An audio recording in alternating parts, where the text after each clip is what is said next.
Rox D's Beck is the best new character on One Piece in over a decade. Well, at least since Loki. And this video was originally going to be about him and making him and his fantastic little face and his spiky red hair that I did, because after I did this drawing and I colored in his face, I loved it. I fell in love with his design, maybe even more than Blackbeard. But then I finished his drawing and I just wasn't really happy with the colors, and now I'm sort of less hyped for his character. It's died off a little bit. And what I've made instead is a face structure for Teach. I have to make something, and what I've made is this neat little face for Teach, which is really, really good. So we're going to go over that. The simple new method I've used to make faces like boxes, essentially, with just front, side, back, top, bottom, there, like a cube.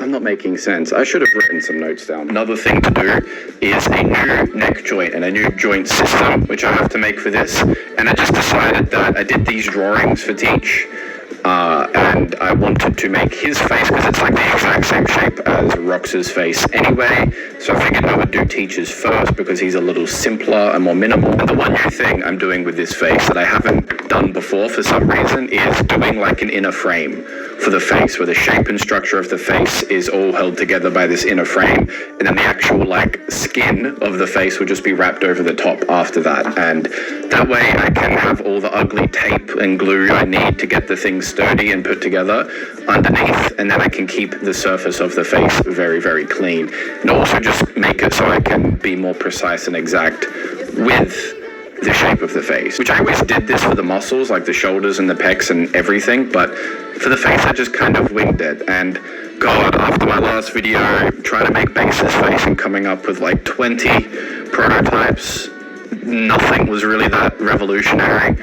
Only with the Rox drawing, the second I finished coloring it and I did the black lightning bolts, I just couldn't really decide, and I don't like it anymore. I wish I just left the lightning red. This is why I don't finish things half the time, because it's like when something's just partially finished, there's like all this wonder and excitement of it could still kind of be anything, but then once it's done, it's like, oh, that's it. I wish I could make these changes, but I'm drawing on paper, and once you put ink on the page, that's it. You only get to color the thing once. Or what I might end up doing is just tracing this and redrawing Rox. I have to draw him in a different pose anyway, because when I started this drawing for Rox, I was not anticipating that I'd like his character that much. I just saw this panel for Rox and I was like, damn, his design is actually pretty damn good, and if I could draw this in just like a couple of days, it would totally be worth it.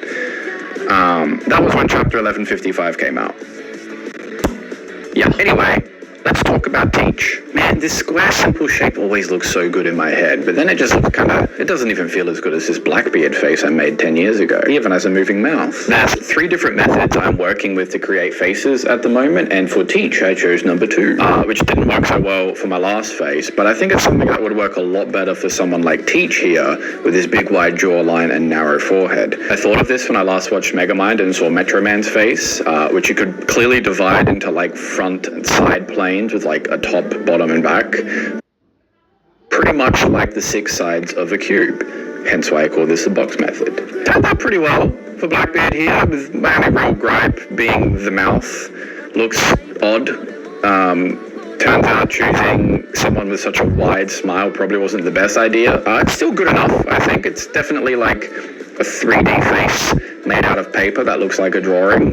Looks pretty cool. And another thing I did, rather than just having like the flat shape like this, is I added an extra piece for the forehead, where the top curves down a little bit, so then the eyes curve back, giving those arched eyebrows that he has, but also giving more depth to the eyes. So the eyes at least look pretty good from the profile view. It's just the mouth almost completely disappears, except for like those little side parts. But I mean, it's all right. It's not bad. What do you guys think? Just don't look at the side, you idiot.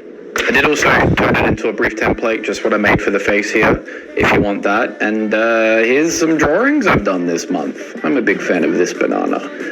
All of this is on my Patreon if you want it. Yeah, that's it. You're free to go. Thanks.